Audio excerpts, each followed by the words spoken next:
You bring the questions, I'll bring the crazy-ass lighting. What? 10% luck, 20% skill, 15% concentrated power of will, 5% pleasure, 50% pain, and 100% reason to remember the name. We're doing questions and answers. This is the last day of said question and answer period. And so, yeah, I printed them out, all official-like, and I will be answering them. This could only end in tears. Or bloodshed. Larissa Reyes asks, what did you think about Ashes by Ilsa J. Bick? I see it on your shelf back there behind you. As with most of the books behind me, I've only read like 10% of them, so the answer to the question is I haven't read it yet. Sumuro asks, do you prefer to write standalones or series? And I have to say that I prefer writing series because it is easier for me to get through a book. It takes me a long time to develop a world, and that's because I try not to be derivative in any way. If I am derivative, it's because I'm picking from places that I don't feel like anyone else has picked from, and so it tends to be a lot more difficult to build a believable world that way, and so it takes me a lot longer. So if everything I wrote was a standalone, it would take me a long time to get each book out, and that's how it's seeming like it's going to be. It may be like that because I don't think that series are my future. Actually, I'm pretty sure that that's not the case. We'll see. We'll see how Velveteen does. I don't know. Jureshification asks, are you harboring aliens? Yeah. Also, I didn't see Gabriella. Where is that little piece of awesomeness? She's back there. She's somewhere back here. She fell over. There she is. Sorry.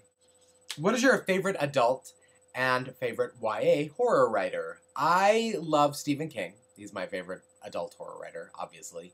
He's my favorite adult writer, I think. I just think that that has to happen. My favorite YA horror writer would probably be... Holy craps.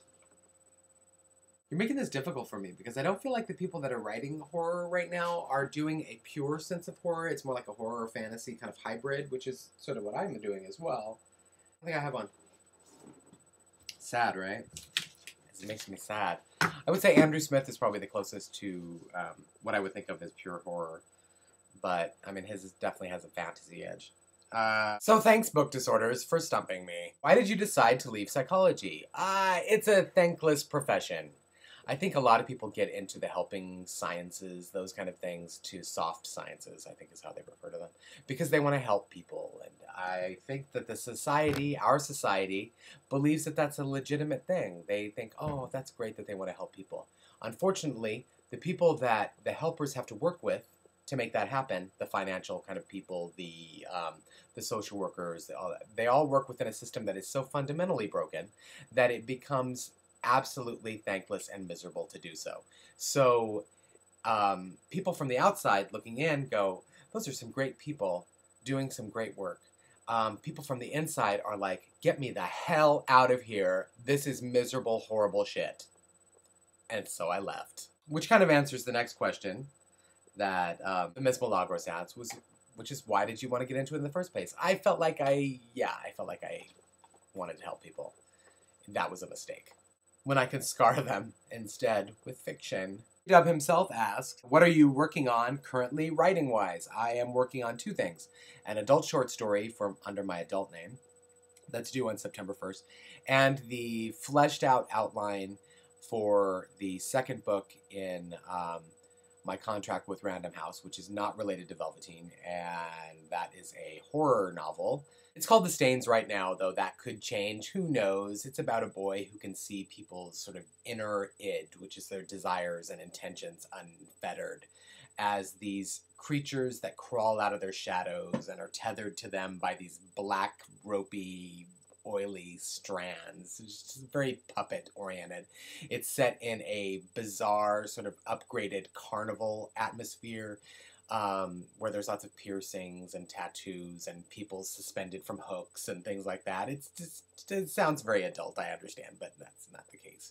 So it's a reversal of Something Wicked This Way Comes, wherein the carnival is in danger by the town that they actually go to, and they may never escape its grasp. So yeah, that's the new one. I hope that it finds its way out there. We'll see. The outline goes in next week, and I'm excited to see what they think about it. Amanda Pearl 2 Books says she could sit here and listen to me all day, and I could sit here and talk all day. So that would work out if that would just be it. You know what?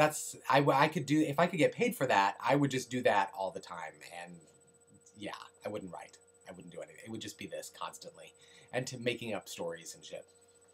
Oh, another Bookworm 16 asks, how do you outline your stories? And how do you stay focused on a project? That's a good question because I am so scattered. It is nearly impossible for me to stay focused. And I find that once I get into it, I do not start into a project super enthused. I have to work at it and kind of figure out the world. The world is my big thing. I want it to feel really very fresh, and by fresh I mean completely moldy and rotting.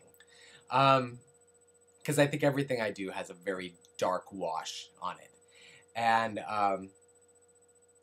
that's intentional, and that takes a lot of work, and then the characters have to come in, and they have to, I find that I have a very difficult time writing super peppy characters that are not also somehow incredibly damaged. Everyone I write is really damaged too, so I have to bring all that damage to the table, all of the darkness that surrounds them. It's like I wrap everything in tar, I think is what is the best way to describe it, really, is I wrap it in tar. But in terms of outlining's not a big thing for me. I have a lot of stuff that I get to before I even bother outlining a story. I work in my head for months on a story before I even start to write it down on paper or in my laptop. So yeah. Cubicle Blindness, Krista asks, how did you come up with the names of your dogs?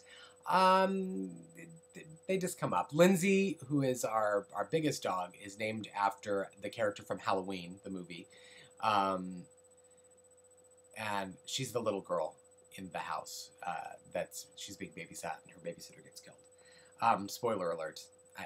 If you haven't seen it, I don't know what to do. I can't really help you with that. You know, it's kind of crazy. You guys had so many questions for me. I mean, I recorded like 25 minutes of answers for you guys. So I think I'm going to ask that if you want to hear more answers, follow me on my personal channel, and I will edit the rest of these down and do another video, get that up later today or tomorrow or something, and you can watch those. I'll put a link to that here when it's done, or you just follow me and it'll show up in your feed, whatever. I gotta go. That's it. Have a good Sunday.